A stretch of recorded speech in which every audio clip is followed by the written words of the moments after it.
Big boss Malayalam season 7 മത്സരാർത്ഥികളെ ഞെട്ടിച്ച് big boss. എന്റെ ബോസണ്ണ ഇത്രയും വേണ്ടായിരുന്നു. ഈ ആഴ്ചയിൽ 2 എവിക്ഷനാണുള്ളത്. വീക്കെൻഡ് എവിക്ഷനു പുറമെ മിഡ് വീക്ക് എവിക്ഷനും പ്രഖ്യാപിച്ചിരിക്കുകയാണ് ബിഗ് ബോസ്. അതായത് ഈ വരുന്ന വ്യാഴാഴ്ചക്കുള്ളിൽ ബിഗ് ബോസ് ഹൗസിനുള്ളിൽ നിന്ന് ഒരാൾ കൂടെ പുറത്തു പോകേണ്ടി വരും.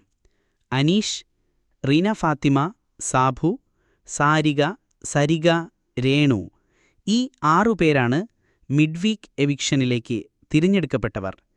ടാസ്കിൻ്റെ അടിസ്ഥാനത്തിൽ ഏറ്റവും മോശം പ്രകടനം നടത്തുന്നവരെയായിരിക്കും മിഡ് വീക്ക് എവിക്ഷനിൽ പുറത്താക്കുക.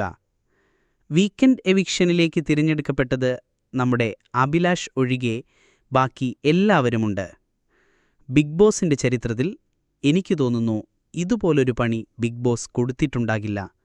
എനിക്ക് തോന്നുന്നു ബിഗ് ബോസിൻ്റെ റൂൾസ് തെറ്റിച്ചതുകൊണ്ടും ബിഗ് ബോസിനെ റെസ്പെക്റ്റ് ചെയ്യാത്തതുകൊണ്ടും, എന്തിലേറെ പറയുന്നു ലാലേട്ടനെ വരെ റെസ്പെക്റ്റ് ചെയ്യാത്തതായി തോന്നിയിരുന്നു. കഴിഞ്ഞ വീക്കെൻഡ് എപ്പിസോഡ് കണ്ടവർക്കറിയാം. ബിഗ് ബോസ് തരുന്ന ഓരോ ടാസ്കുകളെയും അതിൻ്റെ മുഖവിലക്കെടുക്കാത്തതുപോലെ എനിക്ക് തോന്നിയിരുന്നു. ഇന്നലത്തെ പണിപ്പുര ടാസ്ക് തന്നെ അവരത് മര്യാദയ്ക്ക് ചെയ്തില്ല. പലവട്ടം ബിഗ് ബോസ് വാണിംഗ് ചെയ്തിട്ടും റൂൾസ് തെറ്റിച്ചതുകൊണ്ട് ഇന്നലെ ബിഗ് ബോസ് ഷോ അല്പനേരം നിർത്തിവെക്കുക പോലുമുണ്ടായി. എന്തായാലും അഭിലാഷ് ഒഴികെ മറ്റെല്ലാ കോണ്ടസ്റ്റൻറ്റും എവിക്ഷനിലുള്ളതിനാൽ ഇനിയെങ്കിലും ഇവർക്കൊക്കെ കുറച്ചു ബോധമുണ്ടാകുമെന്ന് പ്രതീക്ഷിക്കുന്നു. എന്താണ് ഈ വിഷയത്തിൽ നിങ്ങൾക്ക് പറയാനുള്ളത്? കൂടുതൽ അപ്ഡേറ്റുകൾക്കായി ചാനൽ സബ്സ്ക്രൈബ് ചെയ്യണേ.